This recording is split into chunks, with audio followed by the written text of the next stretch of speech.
Hi guys, thank you so much for clicking on this video. Kalina Kinna Millicent, and this is my YouTube channel. On this channel I do mom life content, lifestyle vlogs, freelancing, and a bit of self-development.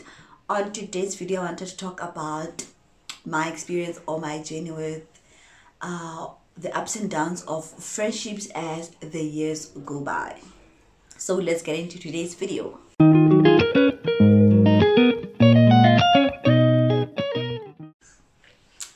So, from a very young age, I've always been very bubbly and a social butterfly of some sort.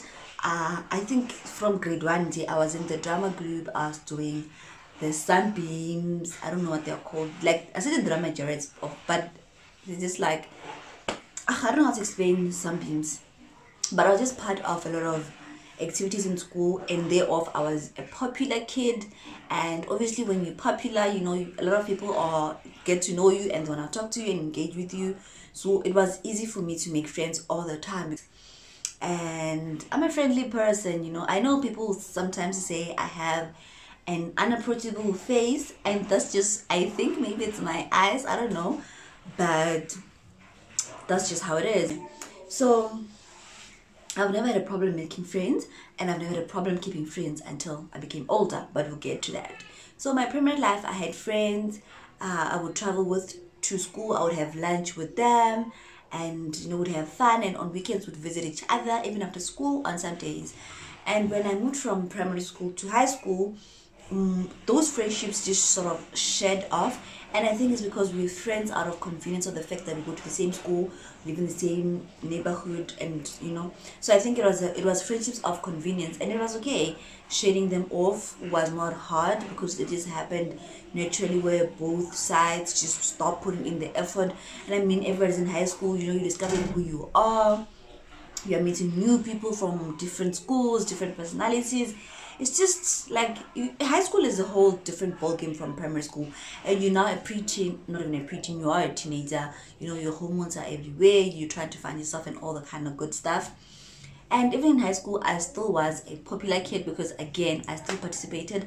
I was part of the drama group. I was part of the debate group for a short while because I don't like debating. I was part of the dance club. I was doing the choir. Everything adds, I was there.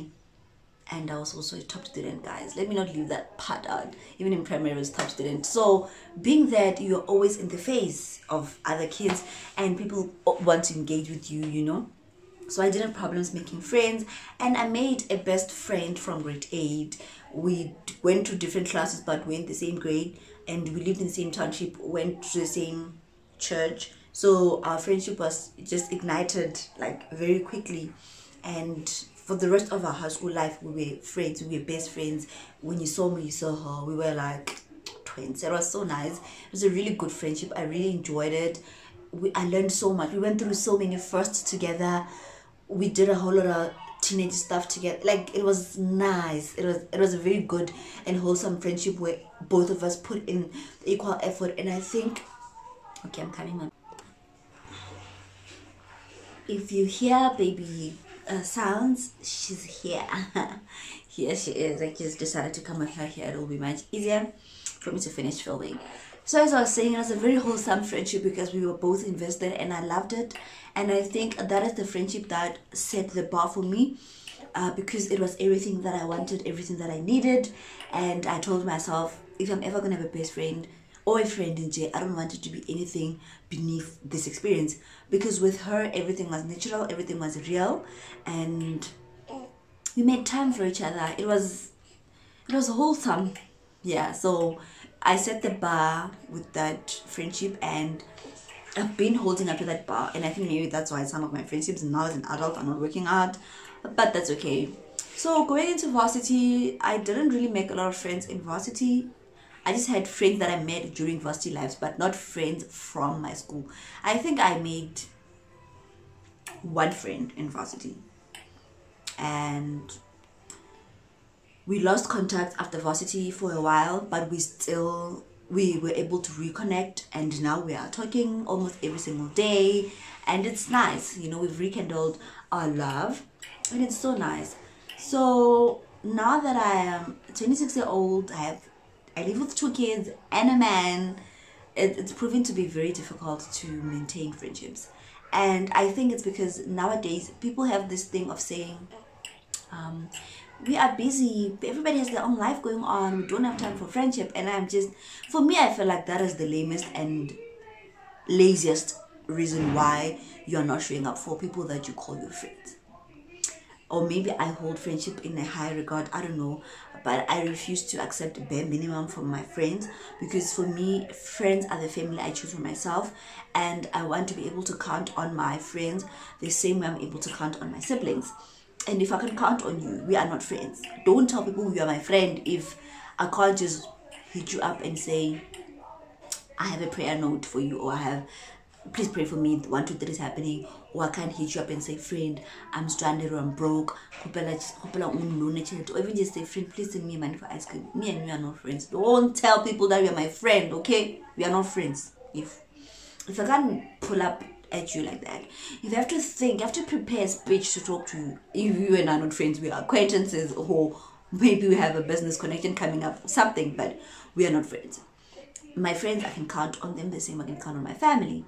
So I think now I also had a problem, like a challenge, not a problem. When some of my friends started getting married, I realized now what parents meant when they say have married friends when you're married. Because the honest truth is that single friends don't really get the problems that you have, and you don't have the same freedom. As much as we are gonna say, no, marriage is not a prison, of course marriage is not a prison. Marriage, you are free to do what you want to do, but at the same time you have to be considerate of your partner, and you make plans with your partner. For example, when you are single, you can just say, Chomi, let's go to Mengele. Like literally now you can say to me, Millicent, let's go. But given that now I'm, you can't just, I can't always be available for those kind of calls. I don't know if that makes sense. So I think that also affects a relationship that you have with your single friends when you are a makoti, or when you're a mom, or both, So for me, I think the challenge here with friendships now is that people are busy. People are busy, and friendship is not on top of their list. And for me, I feel like it's lazy, and it's I don't know, man. If you have we all have 24 hours, ne? And I understand that our 24 hours is not the same, because we have different roles. People have full-time jobs, people have kids, people have extramural activities and on church and what's or not. But at the same time, I always say, if you have time to log on to WhatsApp and put a status, you can somewhat have time to say, hi Millicent, how you doing? Hope you're good, hope the kids are well. Whether my friend, I haven't spoken in a while, and that's because I'm swamped. But when we have time, let's have a call, or let's have a chat. That's just my take on it. If you have time to go on Instagram and scroll through, you have time for your friends. You're just choosing not to make time. I feel like when someone says, we are busy and whatnot, they're just saying to you, you are not as important to me as you think you are. I know that my friends, they're the very few friends that I have left, that I've stuck through. I do try my best to check up on them, to even chat, not check up, to have daily chats, but sometimes it's not possible because the Jawadi Affair, guys, you don't always have something to say.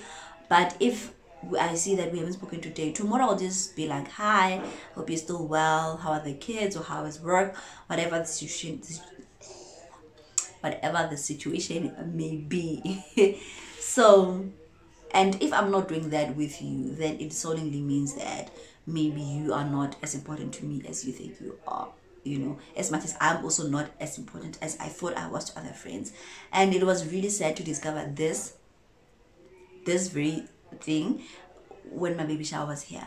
On my baby shower, a whole lot of stuff went down. A whole lot of friends cancelled on me, and I was so sad in the morning. I don't want to lie. Before my makeup artist got here, I was super sad. I almost cried. I was on the verge of crying, but then as I was about to cry, two of my best friends came through, and they were like, girl, don't worry.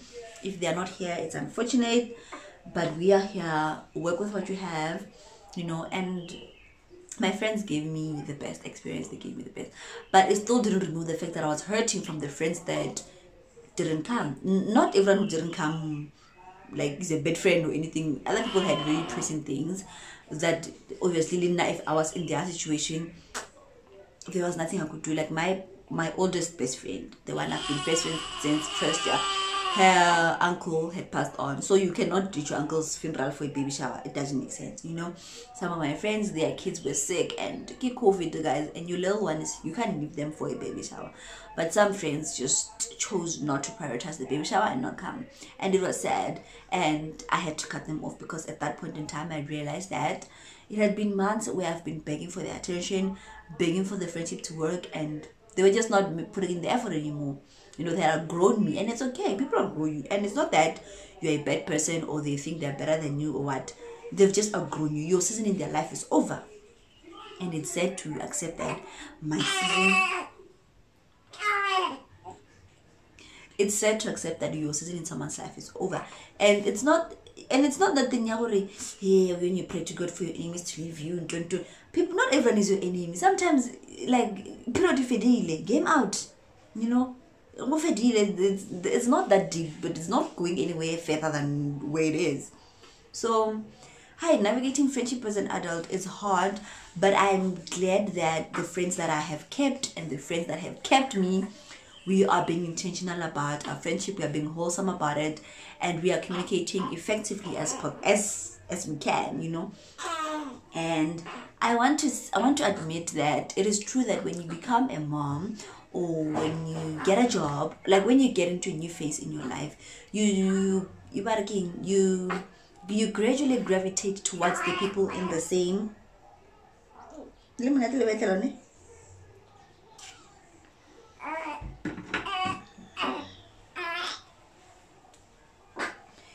get sorry, mommy. You gradually gravitate towards people in the same line of work or in the same season as you. So if you are becoming a pastor, you gravitate towards more people that are spiritual and are also maybe taking pastor class or something like that. So now I'm realizing that I am gravitating towards people that are married or are engaged, people that have kids, people that are building businesses, people that are doing the same things as me, because I feel like they get me more.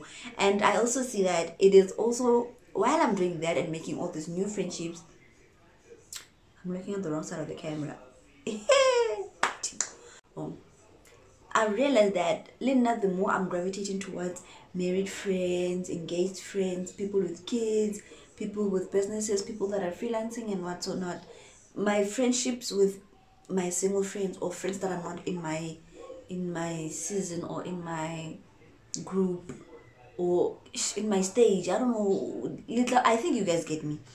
I see that my friendships with those friends are starting to struggle, you know, and I always just text them and we speak about it, and I say to them, I feel like our friendship, we are losing it, and I feel like it's because we are in different stages in our lives, you know. And they'll be like, oh my gosh, I feel the same. And I say to them, we're not ending the friendship, we're not losing each other. It's just that we are in different seasons, you know. We need different guidance, we have different needs, and at this point in time we can't provide counsel or comfort for each other. But let's just hold on to the common ground or the thing that brought us together, you know, and let's stick to being friends. And it's not easy, but when you're being intentional about something, you can achieve it because you are being intentional about it. So maintaining friendships when you're old, now I'm just gonna say it's difficult, but it's doable when people want to do it. I feel like everything we prioritize it, because why rather, if you love something, you're gonna make time for it. That's just my take. And yeah, I think that's where I'm just gonna end because I've been speaking. So do let me know in the comment section below if you guys still have the same friends that you had in primary or in high school or university, and you see your friendships changing. Do you like the change that is happening, or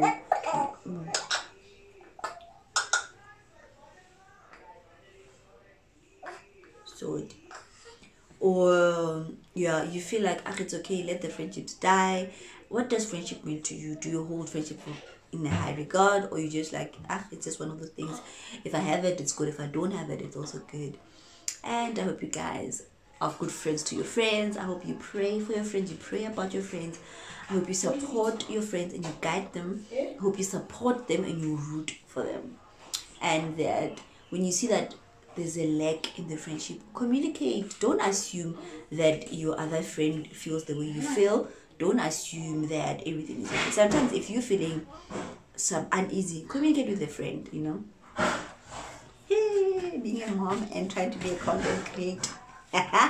Hope you guys enjoyed this video and you found something helpful. Do let me know in the comment section down below, and I will see you guys in my next upload. And please forgive me for looking on the wrong side of the camera, looking in the screen, and now it looks like I'm looking down or I'm looking on this side. I am sorry, I haven't filmed in a while, so you might have, but I'll get back into the game. You guys know that I bang with consistency when I'm back. I'll see you guys in my next upload. From me and baby Lireko.